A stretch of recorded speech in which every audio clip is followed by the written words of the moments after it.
Guys, it's Sarah, and today is BookList Thursday. This is a video series I do with my friend Lindsay over at Lindsay's Little Library, and every Thursday we bring you some sort of list or book topic that we feel like talking about for the week.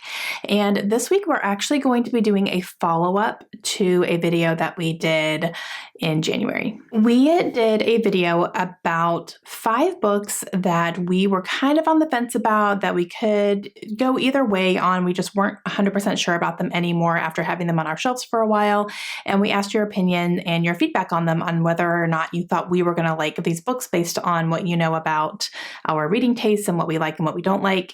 And we asked for your feedback. And we got the feedback, definitely, and have been keeping tally marks on what you guys said. So it was like a yay or a nay. Yay, keep it and read it. Nay, skip it. Don't worry about it.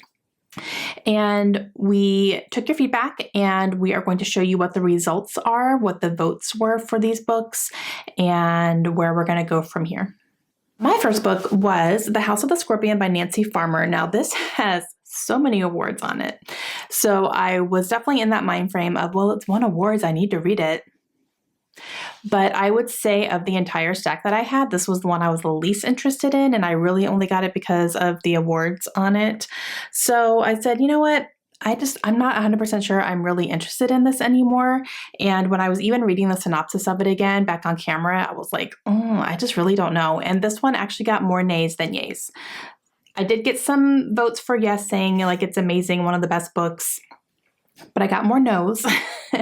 And so I'm going to go ahead and take that, and I'm going to unhaul this one and not worry about reading it. If I ever feel the desire to pick it up in the future, I can always just get it from the library. So I'm not going to worry about it. But I've had this book on my shelves for at least 5 years now, and I have never had the desire to pick it up. So I'm going to take that as a sign that I think I just need to go ahead and pass on this one for now. The next one is The Hideaway by Lauren K. Denton, and this one actually got more yeses than nos, which kind of surprised me. I thought this one might have been it was just okay, nothing super special type thing, but a lot of people actually said they really liked this one, and they thought it was a good story and it was worth the read. So definitely a lot more yeses than nos on this one. So I'm going to go ahead and keep this one. This next one was also overwhelming in the yes department, and that is The Last Kingdom by Bernard Cornwell. Now, this is the one that has been adapted. So there is a TV show of this now that I'm also interested in, but a lot of people have said definitely worth the read. This has also been inspiration for a lot of other books and TV shows as well, just like inspired other artists to do their own thing, and so got much more yeses than nos on this one. So I'm going to keep this one too. Okay, this next one, you guys. Oh man, the readers of Broken Wheel recommend. This is by Caterina Vivaldi, and I think I said Katrina before, so pardon me for that, but it's Caterina.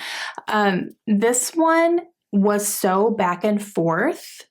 And even as of when I finaled up the tallies here to do this video, there was only one vote separating the yays and the nays on this one. And every time I got a new vote, it would be one or the other. So it was tied so many times. And a couple times I thought maybe one way was going to sway, but then the other one would catch up. So it was very up and down for this one. And there's one more nay vote on this one than there is for yay. So I'm kind of like, oh man. So I think I'm going to hang on to this one because it was so up and down that I think I just need to give it a read and see what I think about it, because it seems to be very polarizing. People either really, really liked it or they just really, really didn't. So it'll be interesting to see where I fall on that spectrum, but there wasn't like an overwhelming yes or no on this one. Okay, this next one is kind of a similar situation as well. That is The Accidental Beauty Queen by Terry Wilson. Now, the one thing that is preventing me from being super interested in this is that there is an identical twin trope where they switch places. And I read a book like that in December and didn't care for it at all. So I'm a little wary about that trope and whether or not I'm going to like it. And I'm not sure, but I also got good feedback on this one, and the fact that this character is a librarian and there's a lot of bookish content in here that a lot of people seem to think I would enjoy. So while this one did get more nays, it only got a couple more. I'm thinking I might still give it a try, if anything, just to see if the twin trope would work for me in this one. And if it doesn't, then it would probably solidify the fact that I'm not going to like identical twins switching places. But I think I might need to give that trope another chance just to see, instead of basing it off of just one book that I read that I didn't like, maybe it was just that instance. So we'll see. So I'm going to hang on to this one, but probably read it soon just so that I can know. But I did get enough positive feedback and enough comments in that positivity that made me a little bit more interested in it still. So even though it got more nays, and I know I was like, if you say nay, I'm going to get rid of it. But I don't know. Like the positive stuff was a little bit more interesting to me and made me a little bit more interested in it.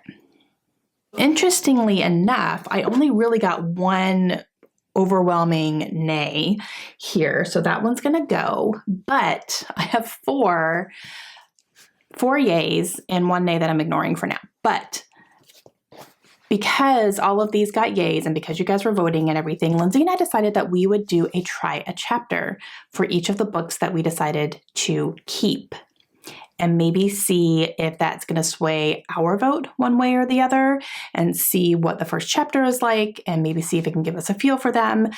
And we're going to do that right now. So we're going to head over to my couch. I'm going to read the first chapter in each of these, and I'm going to let you know what my initial thoughts of each of these books are in that way. Okay, guys, I am sitting down to do my try chapters for these books. So the first one I'm going to start off with is the one on the top of the pile. So that's the Hideaway. And it looks like there's at least two different points of view. There is one from Mags and one from Sarah. And together they are about 11 pages. So that's not too bad. So I'm going to go ahead and read these first two chapters and see if I can get a feel for it. Okay. So I read the first two chapters. So Mags is Sarah's grandmother, and Mags owns the Hideaway, which is in Alabama. And Sarah is living in New Orleans and owns a shop there. And Sarah gets the phone call that her grandmother has passed away, which you know from the synopsis that that's something that happens, and it happens right in the very beginning. I liked it. I really did. I have been to New Orleans quite a bit. We used to go all the time in college because I went to college in Pensacola, Florida, and I'm from the Panhandle. So I kind of know that whole area, basically, even parts of Alabama. So it was definitely like when she was describing streets in New Orleans, I could easily picture it because I've been to some of them. So yeah, it definitely gave me a little bit of like homesick, a little bit, even though it's not even set in Florida, but it's just kind of like that whole little area, like along the Gulf is kind of like its own little thing. So yeah, but I really liked it. I would definitely want to continue reading this one. Okay, so now we're going to go ahead and rip the Band-Aid off with this one. These chapters are not short. So that's something I'm going to have to be prepared to when I do end up picking up this entire book. We're going to start with the prologue, and it's 24 pages. And then it goes into part one. I'm not going to read part one. Like, I'm not even going to start there. I'm just going to read the prologue, and I'm just going to let that be it, because that's enough to give me a feel for his writing and kind of where this is all getting set up. So yeah, but 24 pages is kind of a lot. So it's okay. So the prologue is Northumbria, AD 866 to 867. So long time ago. All right.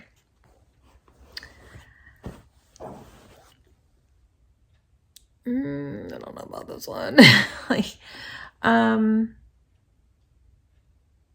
It was kind of a slog to get through, and it was only the prologue. I don't know if like going into not the prologue would be helpful, but I'm not doing that. So it's just kind of like a lot of history and where the beginning of the story starts, which, okay. The names are confusing. I don't know, guys. I'm not 100% sure I want to read this. There's an adaptation on Netflix, and I'm thinking, if anything, I would probably just watch that. This one was like overwhelming. Yes, read it, but I don't know if I want to anymore. Like, I don't know that this is something I could like read and really get lost in and really enjoy. Like, I barely made it through the prologue, and I was so ready to put it down. So I don't know about that one. I'm not sure, guys. I'm gonna have to think on this one for a little bit. I don't know that this is gonna be one for me, to be honest.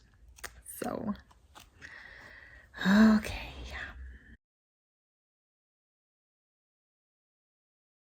Okay, so read the first chapter of this. It was fine.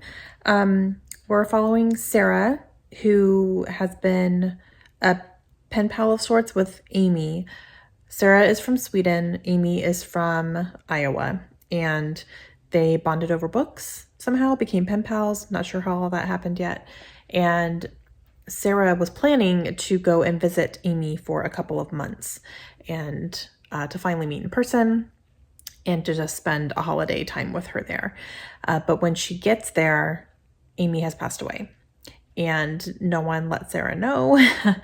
And so she's kind of dealing with, well, I'm here, so what am I going to do? And the town is very, very, very small. So they're kind of trying to be welcoming, some of them not so much. So that's basically as far as I got. But yeah, so good. Okay, last one. I myself decided to do a dry chapter for this one because this one did get more no's than yeses. Not very many. There was only a couple of no's more than yeses for this one, but there was enough in the comments that made me kind of think maybe I want to at least give this one a try. So first chapter's 12 pages. So we'll see what I think when I'm done with those. Okay, I'm not mad at this. I actually kind of enjoyed the first chapter. Definitely just gonna be like a fun, easy breezy, light, fluffy, not much substance read from what I can tell. But there's already been multiple Harry Potter references, so I'm not mad about that. And yeah, like I wouldn't mind reading the whole thing. It may not be, I'll have to take it for what it is. Just know that it's not going to be like this amazing piece of literature, and that's fine. Sometimes that's exactly what I want, just something light and fun and funny. So I think I'm going to be good to go on this one. So, yeah. So I might be trading this one out for the Last Kingdom one. So keeping this one instead of the Last Kingdom. Kind of what I'm thinking right now. I'm going to think a few more days on it and kind of make a decision later, but I definitely would consider, like, I would read that whole thing, I think. Yeah, so I'll just need to think about the Last Kingdom for a little bit before I make a final decision, but that was definitely the one of the pile that I just really didn't connect with at all and not sure if I want to read it. So all right, so that is going to be it for this video today. Please make sure you go check out Lindsay and see what her results were for her books and which one she's going to be doing a try a chapter for as well. So I'll have her channel linked down below. And I will see you guys again soon. Hope you have a great day. Bye.